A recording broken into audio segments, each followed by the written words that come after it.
জয় লক্ষ্মীনারায়ণের জয়।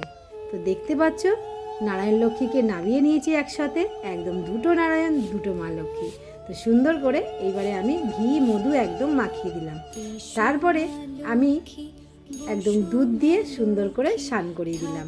আর এরপরে অগুরু গোলাপ জল গঙ্গা জল ফুল মিলিয়ে আবারও স্নান করিয়ে দিলাম। দেবার পরে একদম এবারে আমি একে একে তুলে সকলকে কিন্তু শুকনো করে মুছে নিতে হবে। তোমাদের সব সময় বলেছি, তো আজও বললাম। তো চলো এইবারে আমি সুন্দর দেখে সকলকে কিন্তু হলুদ কালারের বস্ত্র পরেছি আজকের। তো দেখতে পাচ্ছ একদম সুন্দর করে সাজিয়ে বসিয়ে দিয়েছি, দিয়ে একটা করে মালাও পরিয়ে দিলাম। আর এদিকে দেখো ছোটো নারায়ণ মা লক্ষ্মীকেও সুন্দর করে বসিয়ে একটা মালা পরিয়ে দিলাম। তারপরে সকলের চরণে চরণে একটা করে আমি গাঁদা ফুল দিয়ে দিলাম। আজকে সাজটা কেমন লাগছে বলো, সবাই কমেন্টে লেখো। সোনা মা লক্ষ্মীর জয়।